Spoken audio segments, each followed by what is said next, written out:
What's up, everybody? Chris Neal here. First off, thank you so much for registering for the NADGT exclusive out here at Trail Tiers Park. It's happening tomorrow. We won't have an actual players meeting, so this video is going to be like a players meeting. This is something I've started with tournaments I run, just to make some clarifications on some things. So check-in will be from 8 to about 9 o'clock. I'll be set up in the main parking lot when you pull in by the past the visitor center down to where like the Chief's grave is. It's kind of in between hole 1 and 10, but there'll be a tent there. I'll be set up. I'll have the player packs there. Of course, if you signed up before the cutoff, then I'll have your players pack on site. If you did not, then you know it gets shipped directly to you. You should have got that information in your email. If you have any questions about that at all, please, you can shoot me a text, message on Disc Golf Scene, or you can email me or just ask me in person. But I've got the list and I've double checked, so everything should be good to go on that. Plan to start about 9-10 for the first round. Weather isn't looking like I was hoping. Looks like there could be some showers. There is some spots that are a little muddy on the course, but as I'm looking today, I don't see anything that I think is going to be too unsafe. There are a couple spots I'm going to mention, but I'm going to go through the OB list real quick as well. I'll also have printed copies of that, but this is just so you can get an idea tonight if you want to. But we are going to have a few CTPs. I'll give you a list of the CTPs. Some of them will be division specific. And they will be for the first round only, because last round we're playing the long tees. And there's only a few opportunities for some CTPs on that, as far as this being an amateur event. Pro event, it would be a little different. So with that being said, also I will have an ace pot going. It'll be $5 to enter that ace pot. If nobody hits the ace pot, we will do a throw off at the end. The two closest will split the money.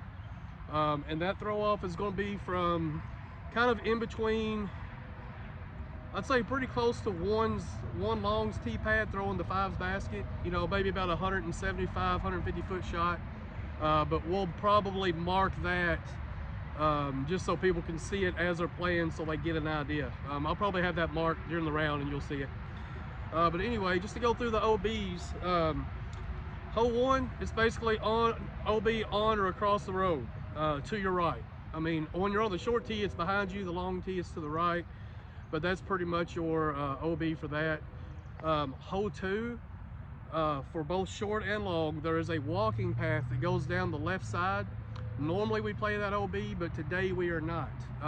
There is a lot of room between there and the river, but we are going to play the river OB. If something happens and someone gets over there and gets into trouble, that will be OB. Because I don't want anybody getting down on that bank of that river. Also on hole 2, they're right at what I call the corner before you go around to the basket. There's a big little gully there that's got a bunch of rock in it. It is super unsafe and unstable, very slippery. I'm going to have a painted line around that. That will be OB. Also hole 2, behind the basket, there's the river. We'll have a painted line kind of at the top right there. But there is a walking path back there, and as I mentioned on the one going down the fairway, that is safe, completely safe. It's just over the orange line that will be on hole 2. Hole 3, there's a fence to the left. If you go over that, you're OB. Plain and simple for that. Hole 4 short, there's a gravel road on the left. If you go on or over it, it's OB. And hole 4 long, same thing, that same gravel road on or to the left of it will be OB. Hole 5, of course, if your tee shot goes long and you go over the road, you'll be OB, but it's kind of hard to do that. But if you do, you're OB. There's also a painted line behind the basket because the river is there as well.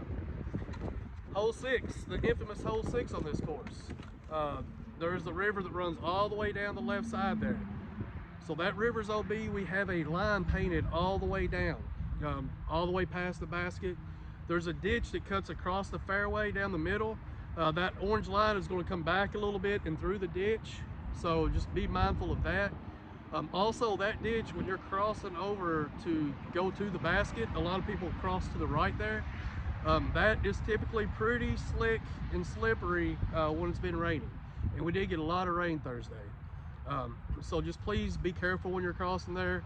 I'm going to try to find a pallet or something to throw down in that ditch just to give some extra footing, but I can't promise that'll be there, but try to look for that and hopefully it will be there. I'll probably also mark a little dot there just so you can see it, but just please be careful crossing there. Hole 7, short. If you go over the road to the left, the paved area, that is OB. After the paved area, there's a gravel parking spot.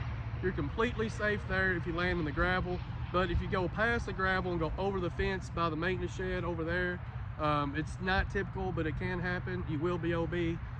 7 long, however, that road will be in play.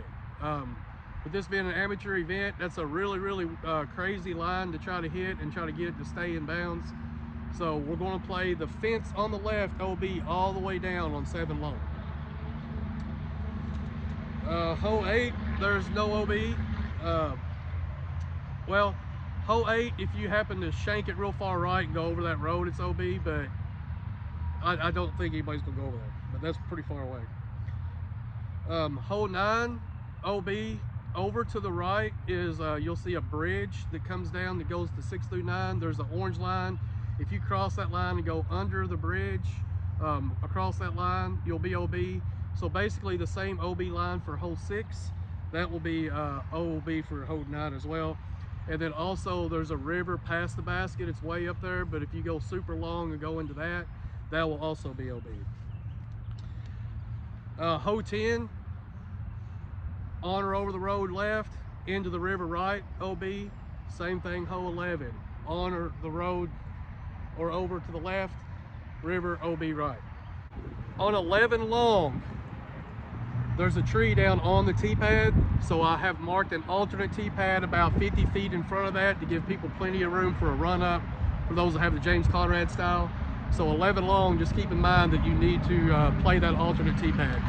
Very obvious where it's at when you walk to where the T-pad's supposed to be, where there's a big tree on it, but it's the tree that I couldn't get moved in time. Hole 12, similar situation. Over the road left, on or over the road left is OB. And then also if you go down into the river on the fairway, you're OB. It's pretty far down there and it's pretty guarded by some trees, but if you do go on the river, you are OB. But behind the basket, there is a painted line, and that will be OB behind the basket. Hole 13, for both short and long, it is an island shot. You must clear the island with your drive. Even if you land on the island and skip off, you go to the drop zone. That's both short and long, and there is a different drop zone for short and a different drop zone for long. Hole 14, OB's on or over any roads or any fences. That whole place, kind of, there's some houses on the right and left. If you go over into their property, that's OB because it's not the park's property anymore. Hole 15 short is an island, similar to hole 13. If you don't land on the island, you go to the drop zone. The drop zone for 15 is marked by the fire hydrant just on this side, the T side of the road that crosses in front of the basket. Hole 15 long, this is a big change. On the T sign, it says it's a island shot. It's about a 340 carry to make that island. With this being an amateur event, we are not going to play that as OB. As an island, OB will be to the left, on or over the road, or if you land in the road that crosses in front of the basket, it'll play as a river OB. But you can lay up short of that and you're safe, or you can go long and you're safe.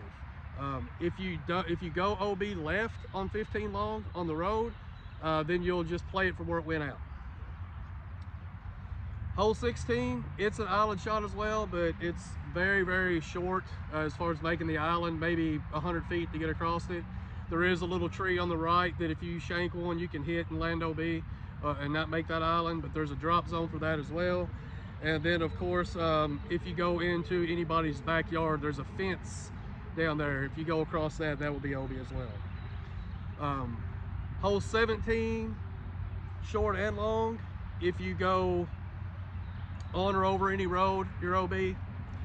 And hole 18, short, on or over the road to the left or long, that will be OB. 18 long is an island shot. but I'm looking at it now, it's maybe 100 foot to cross it. But if you try to take a forehand and go down the road and you don't come back in, you will be OB, and you must re-tee from the recreational tee, which is the short tee. So that sums up the OB. I'll have those lists for everybody. I'm hoping to have a really good event. I'll be walk around the course taking some pictures and videos. My cell phone number will be listed on the OB list that you can pick up at Tournament Central.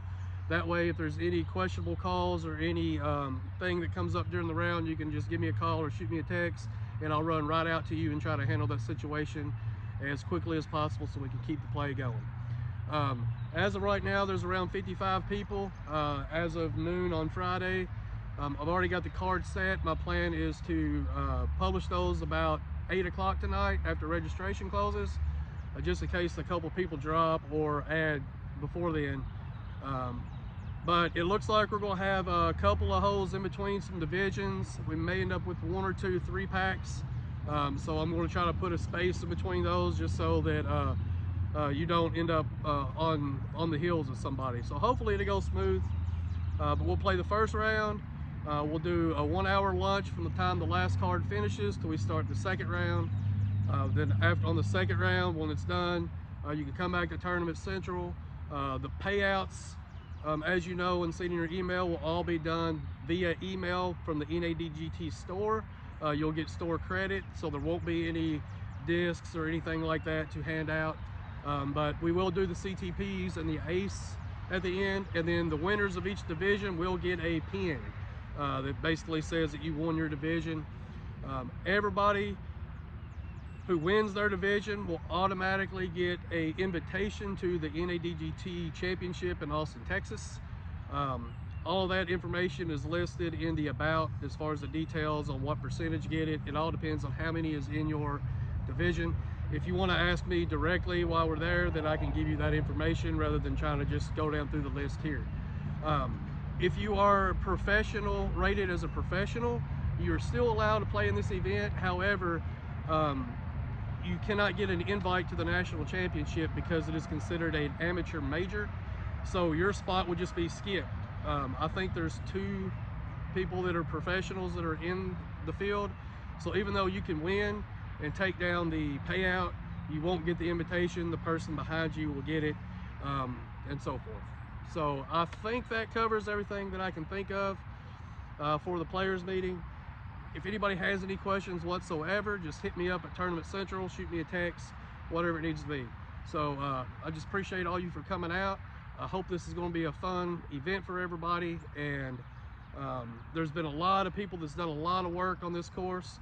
But the main people I want to shout out is my assistant TD, Zach Stone, for all the work he's put in, painting lines, helping put circles, cutting trees, and then also my buddy Tony Vieira, who spent a ton of time out here mowing and weed eating and doing things like that.